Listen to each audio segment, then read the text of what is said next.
राधा वल्लभ श्री हरि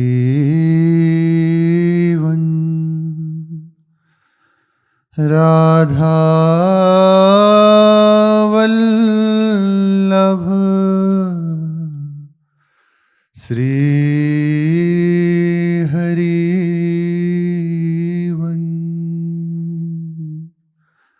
सत्प्रेम सिंधु मकरंद रसोग धारा सारा नज श्रम भेता श्रवदाश्रितेषु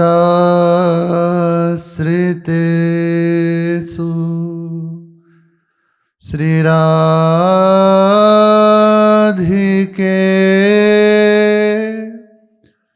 तव कदा चरणारविंदं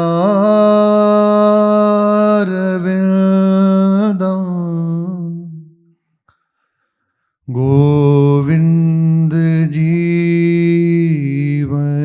धनं सिरसा वाहामि गोविंद जीवन धनं सिरसा वाहामि।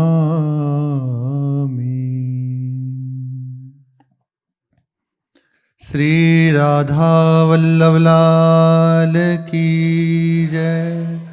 महाप्रभु श्री हरिवंश चंद्रजू महाराज की जय। श्री वृंदावन धाम की जय। श्री हरिराम व्यास जी महाराज की जय। महामहिमाशाली श्यामा श्याम के अनुराग में रंगे हुए श्री विशाखा सखी, उनके अंश से अवतरित श्री हरिराम व्यास जी महाराज महामहिम, इनकी ऐसी अद्भुत निष्ठा भक्तों के चरणों में, ये अपने आराध्य इष्ट भक्तों को ही मानते। उत्कर्ष तिलक अति दाम को भक्त इष्ट अति व्यास के। अति इष्ट आराध्य देव के आराध्य को अति इष्ट कहा जाता है, परम इष्ट को अति इष्ट कहा जाता है।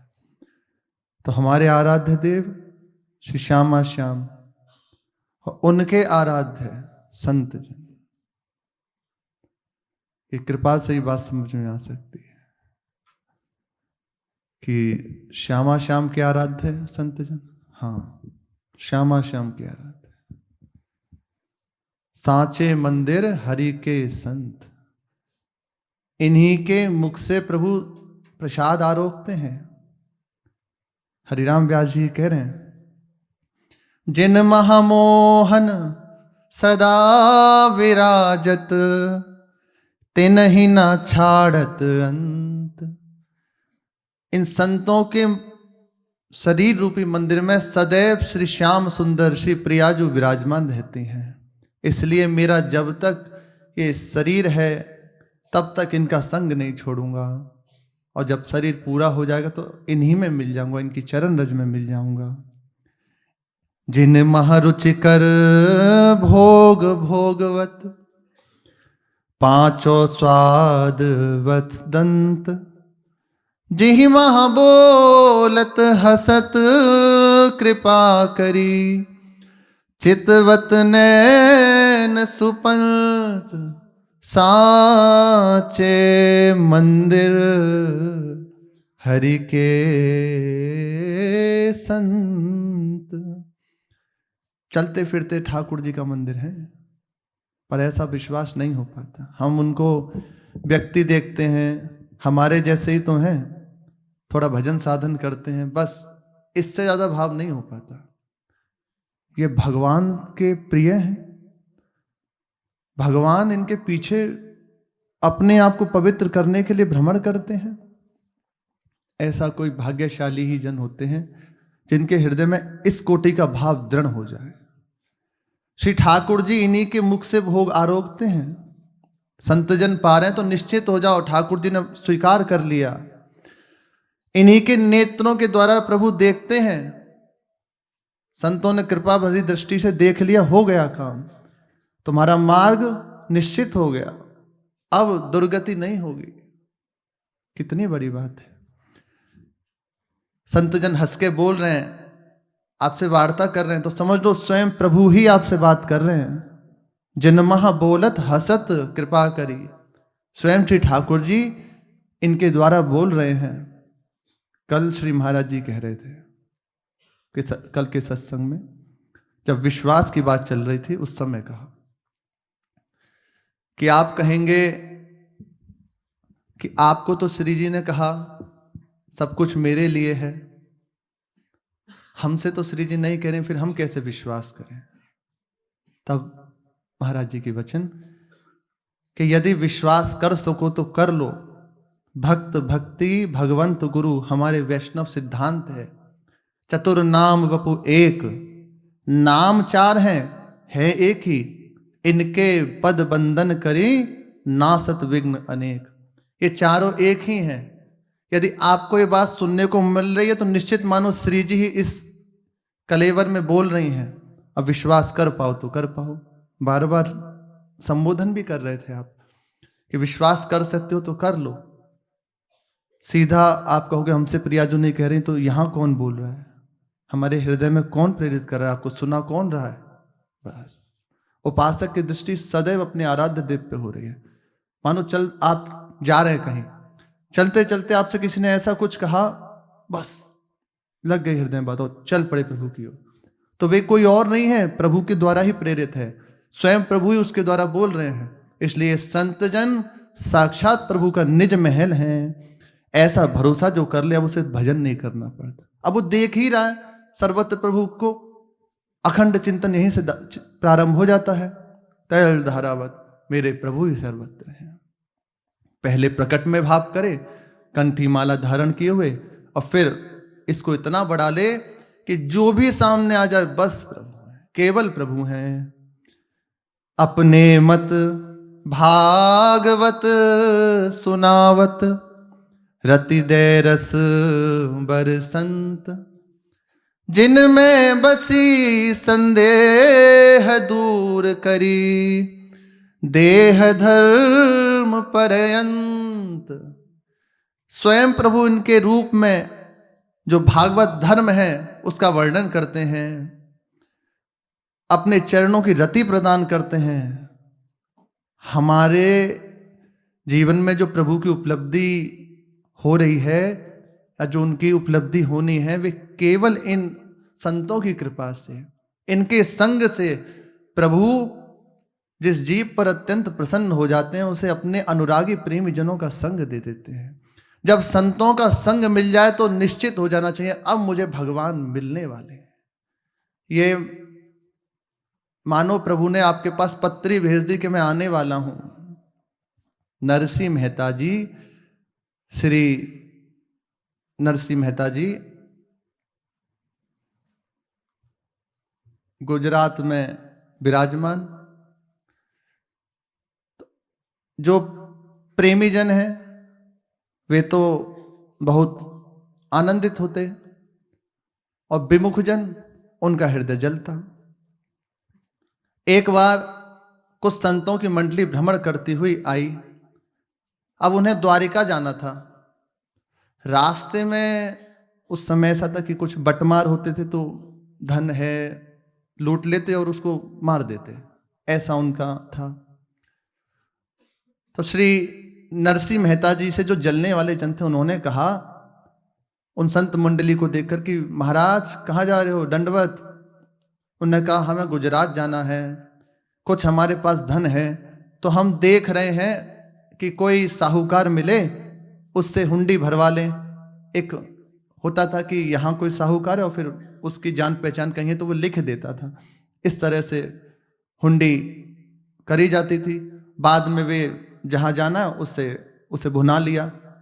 चेक कह लो सरल शब्दों में, इसे अब जो चेक कहते हैं वहां पे लेके राशि जमा कर दी, उनके द्वारा एक प्राप्त हो गया और वे वहां जाके उसको कर सकते हैं। एटीएम चले अभी तो, पहले नहीं थे। तो ऐसा हुआ। उन्होंने कहा बहुत बड़े साहूकार हैं। इनका कौन है, बताओ बताओ। बोले ईमानदार हो। बोले ऐसे ईमानदार आपको कहीं ढूंढने से नहीं मिलेंगे और बहुत बड़े साहूकार हैं। कौन है?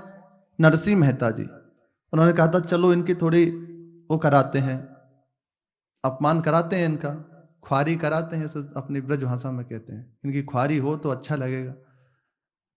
उन्होंने सोचा ऐसा। पर एक बात है, वो सहज में स्वीकार नहीं करेंगे आपकी हुंडी भरना। उन्होंने कहा क्या करना पड़ेगा? बोले वो जाते ही मना कर देंगे हम तो कुछ नहीं, वो बहुत छुपे हुए हैं, निश्चित मानना।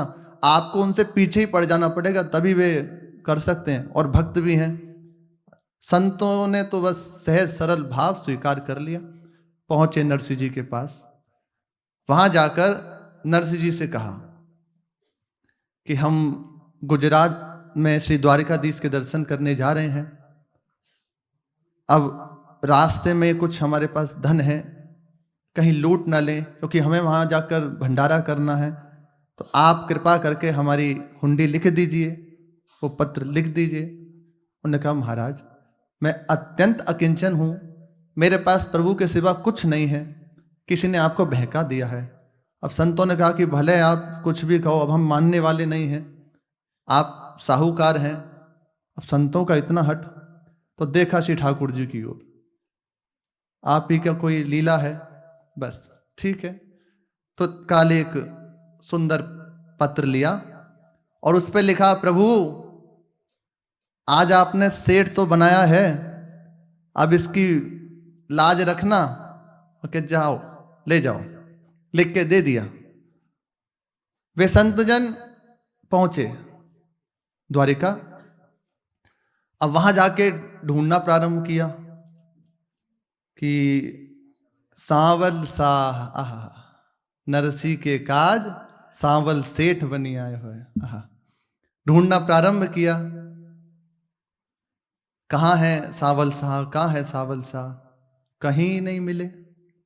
ठाकुर जी थोड़ा सा समझना जो बात अभी कह रहे हैं, ढूंढने से नहीं मिलते, ढूंढने से नहीं मिलते।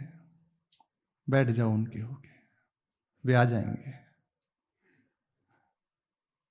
वेदन ढूंढो पुराणन गायन, बहुत ढूंढा, ब्रह्म में ढूंढो, जाने कहां कहां ढूंढा पर कहीं नहीं मिला। देखो पलोटत राधिका पाया। जब हार गए तो करुणा भरी दृष्टि हुई और देखा सेवा कुंज में श्री महारानी जी के चरण चाप रहे। ये ढूंढने से नहीं मिलते, हारने से मिल जाता है। हार गया उसे आ जाते हैं उसमें। वहां पहुंचे, वहां खूब चारों ओर विचार कर रहे हैं कौन है सांवल शाह, कहाँ है उनका जो स्थान होता है, उनकी कहाँ है। बहुत ढूंढा, कहीं नहीं मिले। अब सोचा कि निश्चित है हमें ठग लिया। संतों ने विचार किया तो थोड़ा सा भाव उनके हृदय में आया कि नरसिंह जी ने हमें, यद्यपि वो भगत हैं पर ऐसा तो। और संतों ने कहा नहीं नहीं, वो तो मने कर रहे थे, हमारी ही तो गलती, हमने उनके पीछे पड़े बहुत ज्यादा। तो थोड़ा सा भाव हुआ अंदर नरसिंह जी के प्रति, बस इसी कारण से प्रभु लेट हो गए। ठाकुर जी आते हैं, बोले कहीं ना कहीं तुमने भाव बिगाड़ा नरसिंह जी के प्रति ना, इसलिए हमने विलंब किया आकर। बहुत ढूंढा, नहीं मिले। अब एक स्थान पर बैठ कर निराश हो गए, अब क्या होगा। बस विचार ही कर रहे थे तो श्री ठाकुर जी आगे बढ़िया ऐनक लगाए हैं, थौंद निकली है, सर पे टोपी है, बगल में सुंदर बही खाते हैं और एक सेवक भी है, संग में लेके आ गए। उन्होंने कहा कि जूनागढ़ से कौन आया है, नरसिंह जी के यहां से कौन आया है जो सुंदर पत्र को लिखवा के लाया हुंडी भरवाने के लिए। तो उन्होंने कहा हम आए, एकदम सब कहा और मिले। तब कहा आप विलंब कैसे कर दिए, हम तो निराश हो चुके थे। बोले आपने कहीं ना कहीं नरसिंह जी के प्रति हल्का भाव कर लिया, इसलिए ही हम विलंब कर दिए। तो यहां कह रहे हैं प्रभु स्वयं कृपा करते हैं इनके रूप में। संत का संग हो गया, अब निश्चित हो जाओ, सारी बात पूर्ण हो जाती है। सच्चे साहूकार हैं, इनका दर्शन हो गया, कृपा करके देख लें, मिल गई बात। इनके मुख से स्वयं प्रभु वर्णन कर रहे हैं, अपनी चर्चा, अपना भागवत धर्म इन्हीं के द्वारा प्रतिष्ठित कराते हैं। यदि नरसिंह जी कृपा ना करते तो उन्हें ठाकुर जी का दर्शन नहीं होता। साधन भजन करते हुए समय तो बीत ही रहा है, पर जहां ठाकुर जी ने प्रेरणा करी और नरसिंह जी की कृपा दृष्टि हुई, बस तो सावलिया सेठ का दर्शन नरसिंह जी को बाद में हुआ, पहले उन सब संतों को हो गया। जूनागढ़ में थोड़ी, द्वारिका में दर्शन हुआ है ना। ऐसे ही कह रहे हैं, जिनमें बसी संदेह दूर करी, देह धर्म पर्यंत, संपूर्ण देह धर्म जो हमारी आसक्ति है, राग है, इसका नाश कर देते हैं। हमारे अंदर जितने भी संशय हैं उनका नाश कर देते हैं। ये सच्चे मंदिर हैं भगवान के। भगवान ही इनके रूप में हमारे मार्ग में आने वाले विघ्नों को दूर कर देते हैं। जहां ना संत तहां ना भागवत, भक्त सुशील अनंत, जहां ना व्यास तहां ना रास रस, वृंदावन को मंत। कह रहे हैं जहां संत नहीं है वहां भागवत का सुन लो, पर हृदयंगम नहीं हो सकती, हृदय में नहीं आ सकती। जहां संत जन है उनका सानिध्य है, अब निश्चित हो जाओ, अब आपको प्रयास नहीं करना, सब कृपा से हो जाएगा। वृंदावन वास करते हुए व्यास जी कह रहे हैं, बिना वृंदावन के रास कहाँ, और जहां रास है वहीं वृंदावन है। इसलिए साचे मंदिर हरि के सन, इस सच्चे मंदिर यही हरि के जन हैं। श्री हरिराम व्यास जी एक दिन संतों को सुख पहुंचाने के लिए नित्य पहले श्री ठाकुर जी का भोग बाद में लगता, पहले संतों का भोग लगता। संतों को नित्य अपने यहाँ बुलाते और उनकी पंगत कराते, बाद में उनका उच्छिष्ट पाते। एक दिन संतों की पंगत लगी हुई थी। संतों ने कहा, आज व्यास जी आप हमारे साथ ही बैठकर प्रसाद पाइए। जब संतों का आग्रह देखा तो उन्होंने कहा, संतों को जैसे सुख पहुंचे संतों के साथ ही बैठ गए। प्रियादास जी कह रहे हैं, संत सुख देन बैठे, संग ही प्रसाद लेन, परोसति तिया सब भातिन प्रवीण है, दूध बरताई ले मलाई छिटकाई, निज खीजी उठे जानी, पति पोषति प्रवीण है, सेवा सो छुटाए दई, अति अनमनी भई, गई भूख बीते दिन, तीन तन छीन है, सब समझावे तब दंड को मनावे अंग, आभरण बेची साधु जैवेयों अधीन है। संतों की पंगत लगी हुई है, उनका हृदय तो बड़ा शीतल इसी बात से होता कि संत जन बैठे हुए हैं, प्रसाद पा रहे हैं। निरखी हरि दासन नैन सिरात, बड़े भाग्यशाली जन हैं वास्तविक, जिन्हें भगवान के प्रेमी जनों से प्रेम हो जाए, बहुत भाग्यशाली जन है। अब उनके निश्चित माना कोई मार्ग में बाधा ही नहीं हो सकती, कैसी भी बाधा नहीं आ सकती, जिन्हें भगवान के अनुरागी जनों से अनुराग हो जाए। महाप्रभु ने आज्ञा स्वयं दी हुई है, श्याम श्यामा पद कमल संगी सिरनाए, पर बार बार इसीलिए कह रहे हैं कि बड़े सौभाग्यशाली हैं जिनको अनुराग हो जाए, नहीं तो नहीं हो पाता, नहीं हो पाता। उनके हम आचरण देखने लगते हैं, उनमें ऊंच नीच क्रिया देखने लगते हैं, हमारी दृष्टि उनके प्रति कहीं ना कहीं व्यवहारात्मक रहती है, शुद्ध भाव नहीं रह पाता। इसीलिए हमारे उन्नति में विलंब रहता है। और जहां यदि हो गया दृढ़ भाव, संत जन मेरे आराध्य हैं, बस जिसे देखा बस प्रणाम कर रहे हैं। अरे किस कोटि का दृढ़ भाव! श्री गया प्रसाद जी महाराज जिन्हें देखते साधु वेश धार के साष्टांग प्रणाम करते हैं। तो एक बार ऐसे ही बैठे थे गिरिराज जी की तलहटी में, सामने से देखे एक लाल वस्त्र धारण किए हुए, सर पे साफी बांधे, गले में कुछ मालाएं हैं और वे जा रहे हैं। तो देखते ही प्रणाम किया। तो जो संग में सेवा करने वाले जन थे उन्होंने कहा, बाबा ये संत नहीं है, ये तो सपेरे हैं। बाबा ने कहा, तुम्हें क्या पता, संत को तुम सपेरा कहते हो, अपराध करते हो संत के प्रति। बस ऐसा दृढ़ भाव। और एक घटना सुनाते हैं। गिरिराज जी में श्री गणेश दास जी महाराज लक्ष्मण मंदिर में विराजमान थे। सुंदर वहां व्यवस्था उन्हीं के द्वारा हुई। तो एक दिन एक गुजरात के भक्त थे, वे उनके दर्शन करने आए। और दर्शन भी श्री जगन्नाथ दास भक्तमाली जी और श्री गया प्रसाद जी महाराज, इनसे, ये ब्रज की विभूति हैं, इनके द्वारा प्रेरित होकर आए। आकर जब मंदिर में पहुंचे तो देखा कि एक कुआं है और उस पर बहुत सारे पात्र रखे हैं। कढ़ाई है, बर्तन है, करछी है, चकला है, ये सब बड़े बड़े पात्र रखे हैं। और उनके जो सफाई कर रहे हैं उनके सर पे साफी बंदी और एक लंगोटी धारण की है। तो आकर उन जो भक्तजन थे गुजरात से जो आए थे, उन्होंने पूछा कि हम श्री गणेश दास जी महाराज के दर्शन करने आए हैं। तो वे उठे, हाथ धोए और आप स्वयं पात्र साफ कर रहे थे उस समय गणेश दास जी महाराज जी कि अच्छा आइए। लिया उनको और सुंदर एक जो कक्ष था वहां सुंदर आसन बिछाया कि आप बैठिए, थोड़ी देर में वे आ रहे हैं, फिर आप उनसे मिल लीजिएगा। ये नहीं कहा कि हम हैं। अपनी जो सेवा थी पूरी साफ किए पात्र आदि, और फिर वो साफी जो सर की थी उसे नीचे बांधा, फिर आकर सामने हाथ जोड़ के कहा, इस दास को ही सब गणेश दास कहते हैं, कहिए हम आपकी क्या सेवा कर सकते हैं। जो ही उनने ये सुना तो परिचय उनको इसी बात से मिला था कि ब्रज में एक अद्भुत संत हैं जो बिल्कुल अमानी हैं, परम विद्वान होते हुए भी अत्यंत अमानी हैं, भक्तों की निष्ठावान हैं। भक्तमाल की उन्होंने टिप्पणी लिखी है। बस देख के हृदय भर आया, तत्काल प्रणाम किया।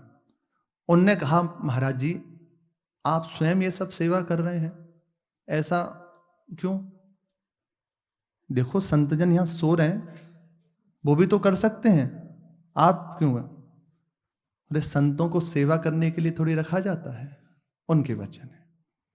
इस आश्रम में संतों को रखा है तो सेवा करने के लिए रखा है क्या?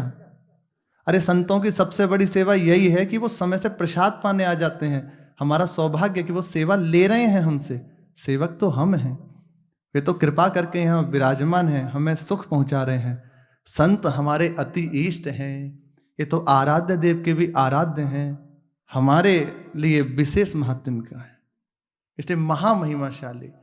इन महापुरुषों से ही पता चलता है कैसी अद्भुत निष्ठा। तो देखो उनको भक्तमाल पे कोई कलम चलाना साधारण बात है, इसीलिए भक्तमाली उपाधि। ये 4 खंड की भक्तमाल इतनी मोटी मोटी उन्हीं के द्वारा फिर टीका की हुई है। कैसे इस कोटि का भाव संत के प्रति। हमें तो बार बार ये बात वो होती है, कह रहे हैं संत को क्या इसीलिए रखा जाता है कि सेवा करेगा तो संत रहे, नहीं तो फिर नहीं। उनकी सबसे बड़ी सेवा है वो दर्शन दे रहे हैं, हमें प्रसाद पा रहे हैं, संत हमारे अति इष्ट हैं, ऐसा भाव हो जाए तो कुछ दुर्लभ है। बस ये भाव इन महापुरुषों की कृपा से आता है। जब हम इनका चिंतन करते हैं, इनकी चर्चा सुनते हैं, तो हमारे हृदय में भी आता है कि ऐसी निष्ठा इनके हृदय में तो हमारे हृदय में भी होनी चाहिए, क्योंकि प्रभु के प्रियजन हैं। संतों की पंगत लगी थी, हरिराम व्यास जी बैठे संतों के आग्रह से, और इनकी जो पत्नी थी वे सुंदर प्रसाद परोस रही थी सबको। प्रसाद परोसने के बाद सबको दूध दिया गया, आधोटा दूध बढ़िया, सबको, जितने भी पंगत में संतजन बैठे थे सबको क्रमशः दूध बांटते हुए आ रही थी। जब श्री हरिराम व्यास जी के पास आई तो दूध के साथ मलाई उनके कटोरे में गिर गई। गिराई नहीं थी, वो सहज था, एक जैसे बाट में कहीं रह जाती है कहीं कुछ, ऐसा कोई उनका भाव नहीं था कि हमारे पति हैं इनको विशेष, ऐसा कुछ नहीं। वो सहजता में मलाई आई और उनके कटोरे में गिर गई। बस हरिराम व्यास जी की भ्रकुटी चढ़ गई और कहा, हरिराम व्यास जी कह रहे हैं, अब मुझे समझ में आई ये मुझ में पति बुद्धि रखती है, इसलिए मेरा पोषण कर रही है, मुझे नया छोकरा बनाना चाहती है।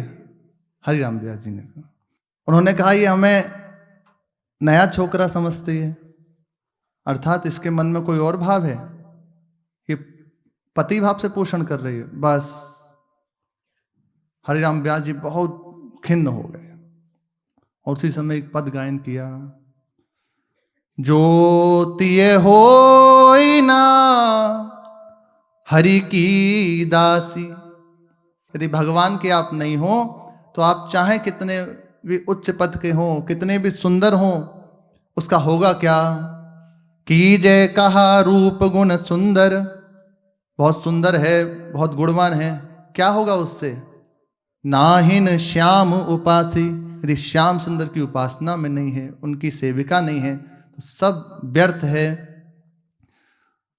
आगे कह रहे हैं, सोदासी गणिका समझानो, दुष्ट मसवासी, निस दिन अपनो अंजन मंजन करत विषय की राशि। भगवान से विमुख जन के लिए यहां बात हो रही है। परमारथ सपने हूं नहीं जानत, अंत बंधी जम फांसी, ताके संग रंग पति जइए, ताते भले उपासी। परमार्थ को लवलेश नहीं जानती तो निश्चित मानो यम की फांस में बंधना पड़ेगा। और ऐसे का संग करने वाला उसका पति या उसका जो भी संगी है, उसकी पत्नी स्त्री शरीर है, भगवान से विमुख है, तो उसका पति भी उससे प्रीति करता है तो निश्चित यम की फांस में फंसेगा। और यदि पुरुष है, भगवान से प्रेम नहीं है और उससे रति है, आसक्ति है स्त्री की, तो वे भी यम की फांस में निश्चित फंसेगी। इसलिए भाई हरिराम व्यास जी आज्ञा कर रहे हैं, ऐसे जन से उदासी कर लो, उदास हो जाओ, भगवान से प्रार्थना करें, जब देख ले कि नहीं तो बस उदास हो जाए, ना उसका विरोध करे और ना ही उसका कोई संग करे, अंदर से उदासीन हो जाए। साकत नारी जो घर में राखे, निश्चय नरक निवासी। हमारे आराध्य देव संत, इनके प्रति तुमने ऐसा भाव नहीं किया, हमें पति भाव से पोषित कर। एकदम हरिराम व्यास जी तो मानो बिल्कुल कह रहे हैं, वामपंथी जन को जो घर में रखे तो निश्चित मानो वो नरक का निवासी है, उसे नरक जाना पड़ेगा। जिहिगर साधु न आवत करो कबहू गुरु गोविंद मिलासी। वे घर साक्षात नरक का स्वरूप है, जहां कभी संत जन नहीं आते। संत जन भगवान को मिलाने वाले हैं। हरि को नाम न लेत कबहू, हरि को नाम लेत नहीं कबहू, याही ते सब नासी। व्यास दास सोई पे कीजे, मिटे जगत की फांसी। ऐसा ही करो जिससे संसार की फांसी में फंसना न पड़े, भगवान से प्रीति हो जाए। उसमें चाहे जो हो उसका त्याग कर देना चाहिए, उससे संबंध विच्छेद कर देना चाहिए, उससे बिल्कुल भी अपनापन ना करे, नहीं तो निश्चित है विमुखता आ जाएगी। हरिराम व्यास जी बहुत रूठ गए। उन्होंने कहा, तुम हमें अभी भी पति भाव करती हो, जाओ हम तुम्हारा त्याग करते हैं, और अब तुम सेवा नहीं करोगी, सेवा से हटा दिया। अब उनको तो कहीं हृदय में ऐसा भाव था नहीं, व्यास जी की पत्नी के हृदय में कहीं ऐसा भाव नहीं था। वो तो एक गलती थी, सहजता का होता है कि मलाई छिटक गई। और हरिराम व्यास जी तो बिल्कुल दृढ़ अपनी बात में, उन्होंने कहा बिल्कुल उनका मुख नहीं देखेंगे, सेवा से हटा दिया। 3 दिन हो गए, न अन्न न जल, बस, और अत्यंत खिन्न चित्त। संतों ने समझाया कि व्यास जी ऐसा भाव इनका नहीं है, हम जानते हैं, समझते हैं, ऐसा इनका भाव नहीं है। पर हरिराम व्यास जी ने कहा नहीं नहीं, आप सब भोले भाले जन हैं, सहज सरल हैं, सब पे करुणा करना आपका स्वभाव है, पर हम समझ रहे हैं।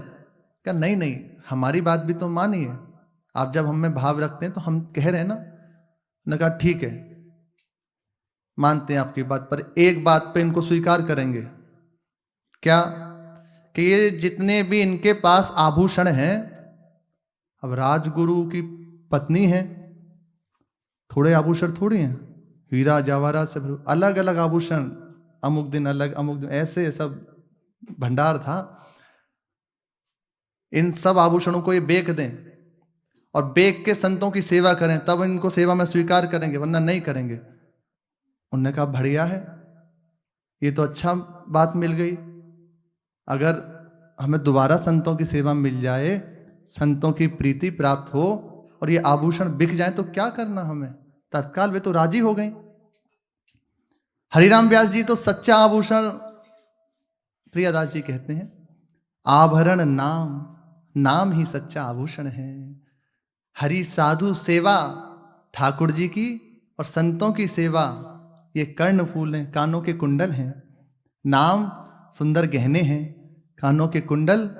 एक माताओं का ऐसा, हमें तो महाराज जी ने बताया एक बार जब इसकी चर्चा कर रहे थे कि हरि साधु सेवा कर्ण फूल, इसका तात्पर्य क्या है? इसका तात्पर्य है कि एक कान का कुंडल प्राय दिखाई देता है, तो वे मानो संतों की प्रकट सेवा सामने बैठ के संत जन पाते हैं। और जो ऐसे पर्दा किए रहते हैं ना, वह श्री जी को पर्दा लग के भोग लग रहा है, देखो भोग लग रहा है ना, ये वो सबके सामने, इसलिए एक कान का कुंडल छिपा रहता है और एक का दर्शन प्राय होता है। ये इस पंक्ति की चर्चा करते हुए जब हमें सुना था महाराज जी से। तो कर्णफूल ये हैं, और मानसी सुनथ, सुंदर नथ है, मानसी श्री ठाकुर जी की सेवा सुंदर नथ है। नैन अंजन बनाइए, यही सच्चा श्रृंगार है। इसी को वे तो आभूषण मानते थे। जब पता चला कि हरिराम व्यास जी इस बात में राजी हैं, तो वे राजी हो गए। उन्होंने कहा जैसे वे राजी हों हम तैयार हैं। एक प्रसंग आता है, लाला बाबू जी का मंदिर है, कृष्ण चंद्रमा उनके ठाकुर जी का नाम है। तो वहां नित्य कथा होती थी संध्या के समय, और संत जो कथा करते थे उनका नाम था गोपाल दास जी महाराज। बहुत वयोवृद्ध थे, सिद्ध महापुरुष थे, उच्च कोटि के भजनानंदी महापुरुष। अब अवस्था इतनी हो गई थी कि उनको नेत्रों से दिखना बंद था, नेत्रों से दिखाई नहीं देता था।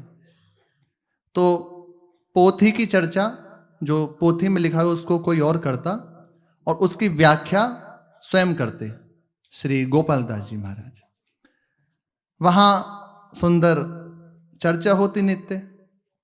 उसी मंदिर में जो मैनेजर पद पे थे श्री हंस राय जी, ये लखनऊ के रहने वाले थे, बहुत धनी थे। कुछ प्रेमी जनों ने कहा इनकी पत्नी से कि संध्या को बड़ा सुंदर सत्संग होता है गोपाल श्री लाला बाबू जी के मंदिर में, तो उनके दर्शन भी हो जाएंगे और सत्संग भी सुनने को मिलेगा। बढ़िया सत्संग सुनने को मिलेगा, आओ। तो उनकी पत्नी ने सुना जब ये बात कि सत्संग और बहुत अच्छा होता है, तो आने लगी। लखनऊ शहर अपनी शौकी नियत के लिए बहुत माना जाता है, तो वहां की रहने वाली थी। जब सत्संग में आई तो पूरा सुंदर श्रृंगार करके तो पधारी, आके बैठ गई। 1 दिन हुआ, 2 दिन हुआ, कई दिन ऐसे हुए। अच्छा, जब वे आती थी उस समय चर्चा प्रारंभ हो चुकी होती थी, उस समय वे आती थी। एक दिन आई तो बाबा की दृष्टि भी घूमी, पर बाबा तो नेत्रों से बाहर नहीं देखते थे। तो किसी से पूछा कि ये कौन आता है, सत्संग में विक्षेप होता है, बार बार आवाज होती है, कौन है? तो बताया कि महाराज इस मंदिर के मैनेजर की पत्नी हैं, वे सत्संग प्रारंभ होने पर ही आती हैं और पूरा सुंदर सुंदर श्रृंगार करके आती हैं। कि अच्छा। बाबा ने कहा ठीक है, कल आने दो उनको। कल हुआ सत्संग प्रारंभ। जो ही समय हुआ तो वैसे उनका तो नियम था, चर्चा शुरू हुई और उसी समय आए तो रुनझुन की आवाज जहां कान में पड़ी तो बाबा ने प्रसंग जो चल रहा था उसको घुमा दिया और एक पंक्ति गाई, गहने बेचो साधु जिमावो, यह तन दुख को भाड़ो, जन्म जन्म गधैया हुए है राम भजोरी। उन्होंने कहा ऐसा। तो कुछ वहां ब्रजवासिन मैया बैठी थी तो उनने कहा तुनक के रे बाबा का अला वलाय बके, इधर उधर की चर्चा करे, सीधी कथा ना कह रहो। और जो कुछ समझदार थी वे समझ गए कि बाबा किस लिए कह रहे हैं ये बात, उसके आने से ही कह रहे हैं। अब सीधा कहा तो उन जो मैनेजर की पत्नी थी उनको संबोधन करके था, वे जान गए कि बाबा ये मेरे से कह रहे हैं। उसने भाव किया अंदर दृढ़ कि अब तो इन्हीं बाबा से वैराग्य की दीक्षा लूंगी और सारे आभूषण बेच के इन्हीं के चरणों में समर्पित कर दूंगी। ऐसा ही किया, अपने पति से कहा अब मैं वैराग्य से रहना चाहती हूँ और समस्त आभूषण बेच के श्री गोपाल दास बाबा से ही दीक्षा ली। नाम पड़ा गोपाली बाई और गिरिराज जी में रह के भजन करने लगी। इतना इनका नियम था, बस कुछ नहीं करती थी। एक बार मधुकरी पाती दिन में, एक बार बस मांग लाई और पाली। हर समय मानसिक चिंतन, महावाणी का पाठ और जो उनका मंत्र है उसका बस। कुछ ही समय में इनका हृदय में दिव्य श्री श्यामा श्याम प्रकाशित हो गए। इतना ही नियम था बस, ना कुछ जानना ना समझना, एकदम सर। इनके पति भी फिर बाद में विरक्त हो गए और वे बरसाने में रहकर भजन करने लगे। हरिराम व्यास जी ने कहा कि ये संपूर्ण आभूषण बेच दें तभी इनको अब सेवा में स्वीकार करेंगे, अन्यथा ये तो निश्चित है कि अब सेवा में नहीं लेंगे इनको, इनका हम त्याग कर देंगे। उन्होंने कहा ये कौन सी बड़ी बात है, अभी मैं सारे आभूषण बेच दूंगी। तो उस समय उनके आभूषण 20,000 रुपए के बिके थे। हीरा जवाहरात जड़े हुए आभूषण 20,000। और उस समय कितने 20,000 होंगे, और अब 20 करोड़ तो होंगे लगभग, बराबर तो होंगे ही ना इतने। हाँ, उस समय के 20,000 500 साल पहले, और अब तो ज्यादा ही होंगे। इतने के आभूषण बिके, सबको सेवा में अर्पित किया, संतों की सेवा करी। तब श्री हरिराम व्यास जी ने एक पद गाया, विनती सुनिए वैष्णव दास, या शरीर में बसत निरंतर नरक व्याधि पित्त खांसी। इस शरीर में राग करने से कुछ नहीं है, नरक है, हरिराम व्यास जी कह रहे हैं। और ऐसा ही है, जिनको भी आज तक अनुभव हुआ, चाहे वे ज्ञान मार्ग के हों चाहे भक्ति मार्ग के हों, उन्हें यही अनुभव होता, पहले इस शरीर से राग उनका नष्ट हो गया। बस हरिराम व्यास जी कह रहे हैं, सर्वोपरि राधापति सौरति करत अनन्य विलासी, तिनकी पदरज शरण व्यास को गति वृंदावन वासी। मेरी गति उन्हीं के चरण कमल हैं जो अनन्य भाव से श्री राधापति, श्री राधा वल्लभ लाल, श्री श्यामा श्याम की सेवा में अपने आप को अर्पित कर चुके हैं। इसलिए अन्य भाव नहीं करना चाहिए। शेष चर्चा आगे। श्री राधा वल्लभ लाल की जय।